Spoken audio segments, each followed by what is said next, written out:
নমস্কার বন্ধুরা, welcome back to my channel. আশা করি আপনারা ভালো আছেন। তো আজকে আমি নিয়ে এসেছি শীতের শুরুতে সর্ষে শাকের ভাজা। তো এখানে আমি সর্ষে শাকগুলোকে সবগুলো পিছনের যে ডাঁটিটুকু আছে ওটা ফেলে দিয়ে আমি ধুয়ে পরিষ্কার করে নিয়েছি।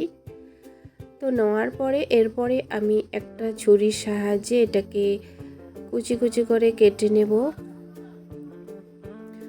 তো সবগুলোই আমি সেম প্রসেসে সবগুলোকে কুচি কুচি কেটে নেব।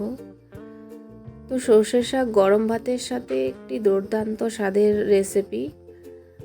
এক থালা ভাত এক নিমিষেই শেষ হয়ে যায়।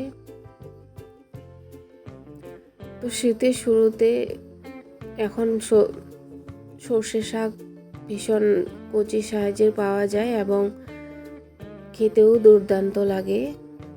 তো কেটে নেওয়া আমার সবগুলো হয়ে এসেছে। তো এইভাবে আমি কুচি কুচি করে কেটে নিয়েছি সবগুলোকে। কেটে নেওয়ার পর এরপরে আমি কড়াই বসাবো। তো একটা আমি কড়াই বসিয়েছি, বসার পরে দিলাম 1 টেবিল চামচ তেল।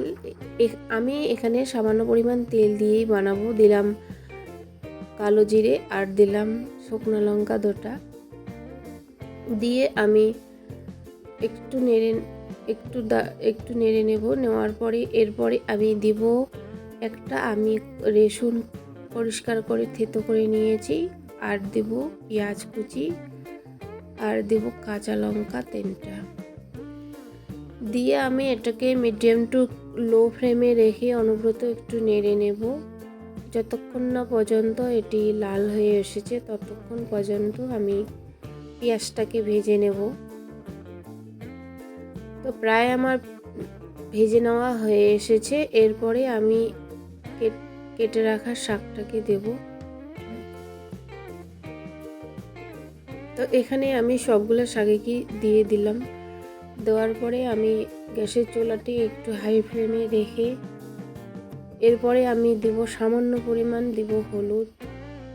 তো সবজি রান্না করার সময় আমি একটু সামান্য পরিমাণ হলুদ ব্যবহার করি। আপনারা পারলে ব্যবহার না করতেও পারেন, সেখানে কোনো সমস্যা নেই। আর এখানে দিলাম পরিমাণ মতো লবণ। আর কিছু এখানে আমি ব্যবহার করব না। এরপরে আমি এটাকে আর একটু নেড়ে নেব। তো নেড়ে নেওয়ার পরে আমার সর্ষে শাক দিয়ে অনেকটা জল বের হয়ে এসেছে। এটি জল দিয়ে সিদ্ধ হয়ে আসবে।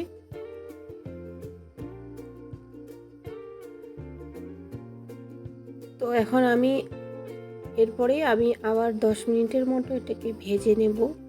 তো এখানে আমি কোনো ঢাকা চাপা দিব না।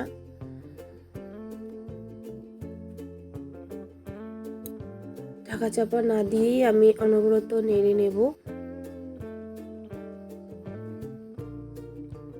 যতক্ষণ না পর্যন্ত জলটা চুষে যায়। ততক্ষণ পর্যন্ত আমি এটাকে নেড়ে নেব।